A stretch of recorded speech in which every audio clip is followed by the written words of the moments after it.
caste people accepted the Lord, and they have taken the gospel to all over North India, even all over the world.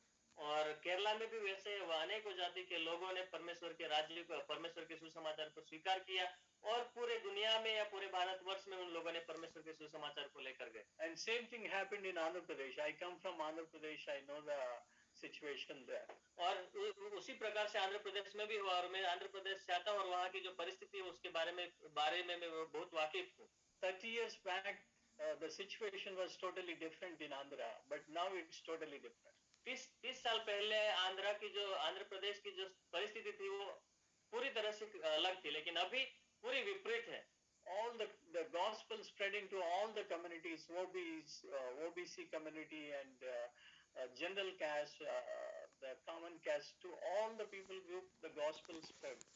सारे लोगों में परमेश्वर का सुसमाचार बहुत तेजी से बढ़ रहा है, और उसमें जो भी कास्ट हो, ओबीसी हो या जनरल हो या समाज प्रचलित हो रहा है. Even our chief minister is a Christian. Our Andhra Pradesh chief minister is a Christian, and DGP is a Christian. Home Minister is a Christian, and even the intelligence chief is a Christian. I don't know whether they are born again or not, but they confess their faith. They are Christian. हमारे आंध्र प्रदेश में DGP है, मुख्यमंत्री है, जो intelligence का जो chief है वो है, होम मिनिस्टर है, सारे क्रिश्चियंस है. मुझे नहीं पता वो लोग प्रभु में क्या बोलते हैं, बोर्न अगेन है कि नहीं, पता नहीं, लेकिन परमेश्वर को वो इस बात को ग्रहण करते हैं कि प्रभु यीशु मसीह मेरा परमेश्वर. But that happened because the gospel, the people have taken the gospel to the OBC and all the castes, and God raised many people from different castes, including OBC in Andhra Pradesh. और वो इसलिए मुमकिन हुआ क्योंकि लोगों ने जो मसीह को स्वीकार किया, और लोगों ने उन लोगों तक, हर एक ओबीसी हो या प्रत्येक वर्ग के लोगों के पास सुसमाचार को पहुंचाया, और उसकी वजह से बहुत सारे लोगों ने परमेश्वर को ग्रहण किया. So it's very important that we are all in the strategic locations in North India. Now the time that we have to take the gospel to OBC and general caste, and to see the all these unreached people groups in India to be reached. और हम सब लोग उस परमेश्वर के सेवा कार्य के रणनीतिक क्षेत्र में हैं, और हमें बहुत आवश्यकता है कि हम परमेश्वर के उस सेवा को प्रत्येक वर्ग के लोगों के पास लेकर जाए, खास करके जो बड़े वर्ग के लोग हैं उनके तक पहुंचाए, ताकि परमेश्वर के राज्य को हम उत्तर भारत में बहुत से लोगों के बीच में बांट सके. And devil knows this. और शैतान इस बात को जानता है. If the OBC and other castes in North India, even mainly in the OBC, is reached in North India, his time is going to come soon. और उनको पता है कि अगर ओबीसी जो ऊंचे वर्ग के जो लोग हैं, अगर उनको परमेश्वर का सुसमाचार सुनाया गया तो शैतान जल्दी ही भारत देश से पतन हो जाएगा. Mainly the OBC community is reached, and most of the people group, unreached people group, reached. और मुख्य तौर से अगर ओबीसी वर्ग के जो लोग हैं, अगर उनके तक सुसमाचार पहुंचाया तो सारे वर्ग के लोगों तक हम सुसमाचार पहुंचा सकेंगे. That's why it's 100 years back the plan was laid, and now it's almost coming to the top level to make the country as the Hindu Rashtra. और 100 साल पहले इस बात के लिए नींव रखी थी, और आज उस बात को हम प्रकाशन में देखते हैं. Devil knows its time is very short.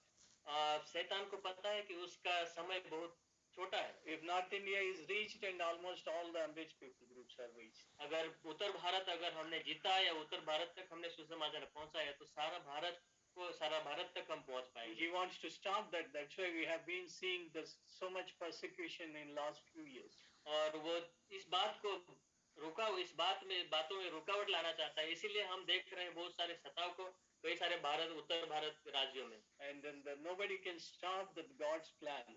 परमेश्वर की योजना को कोई भी रोक नहीं सकता. And the good news is in Revelation 7:9. जो सुसमाचार है वो प्रकाशित वाक्य के 7:9 में है. The Bible says the heaven and earth will pass away, but God's word will never pass away. Bible कहता है कि स्वर्ग और पृथ्वी चली जाएगी, मिट जाएगी, लेकिन उसका जो वचन है वो कभी नहीं टलेगा. And God says in Revelation in 7:9, the word of God says, a great multitude which no one could number.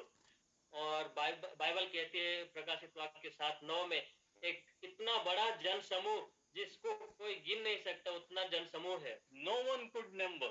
कोई भी उसको गिन नहीं सकता। From every nation, from all the tribes and peoples and tongues stand before the throne and before the Lamb. सारे जाति प्रांत और हर एक भाषा बोलने वाले लोग उसके उस सिंहासन के सामने खड़े हैं। I love the two words, no one could number. So we are going to see the people that before the throne of God, we can see the number of believers that no one could number.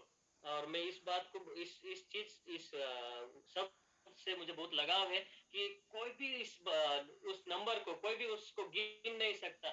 इतने सारे लोग वहां पर जन समूह वहां पर परमेश्वर के सिंहासन के सामने उसकी उपासना करेंगे। But now if we see the vast number of people who are not followers, who did not hear the gospel, sometimes we get frustrated when they will hear, and but the day will come that we can see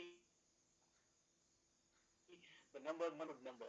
अभी हम बहुत सारे हताशा और निराशा में चले जाते हैं जब बहुत सारे लोगों को हम देखते हैं कि वो परमेश्वर को नहीं जानते और वो गलत चीजों में फंस रहे हैं, और हम सोचते हैं कि ये लोग कब परमेश्वर की बातों को सुनेंगे और कब उनको स्वीकार करेंगे। लेकिन एक समय ऐसा आएगा जब सारे लोग परमेश्वर के सिंहासन के सामने उसकी उपासना करेंगे, जो जन समूह अनगिनत जन समूह रहेगा। It is God's word and it will never pass away. We are going to see this one day.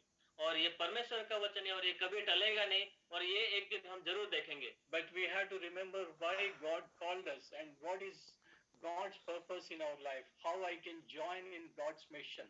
That's very, very crucial to understand what God's plan for your life and my life. लेकिन ये बात हमें बहुत महत्वपूर्ण रूप से ध्यान रखना है या याद रखना है, स्मरण रखना है कि परमेश्वर ने मुझे किस लिए बुलाया और जो उद्देश्य के लिए परमेश्वर ने बुलाया है, क्या उस उद्देश्य में मैं कितना समावेश हूँ और उस उद्देश्य को पूरा करने के लिए मैं कितनी कोशिश कर रहा हूँ। If God calls you to work in a remote villages of Bihar and be faithful with that few numbers that God gave till the end of your life, don't compete with your work with a big church and big pastor. अगर परमेश्वर ने आपको बिहार में बुलाया है, शायद हो सकता है 30 लोगों के कलीसिया के साथ आप उसमें खुश रहिए और उस चीज को लेकर, परमेश्वर के वचन को लेकर, परमेश्वर के राज्य में आगे बढ़ते रहिए। दूसरे लोगों के साथ या आपके दूसरे पासवानों के साथ इस बात की तुलना मत करिए कि मैं उनसे आगे बढ़ूंगा, उसमें आपका जीवन व्यर्थ न करें। Only just ask the Lord, what is your purpose? Only I wanted to focus only in that purpose.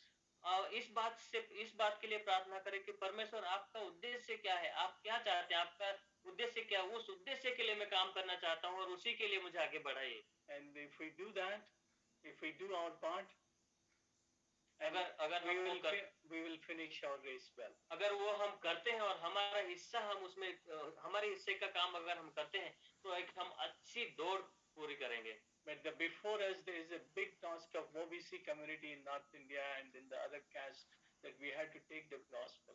लेकिन हमारे सामने एक बहुत बड़ा चुनाव है या बहुत बड़ी चुनौती है जो परमेश्वर का वचन हमारे जो ऊंचे वर्ग के जो लोग हैं या ओबीसी है उनके पास उसके सुसमाचार को लेकर जाना। So may God help each one of us to know His purposes time to time, and let God help us in every phase of our life to hear from Him and to focus only on those purposes.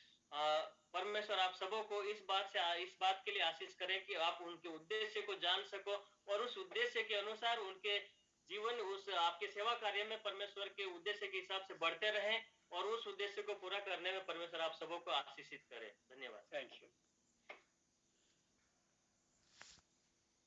I know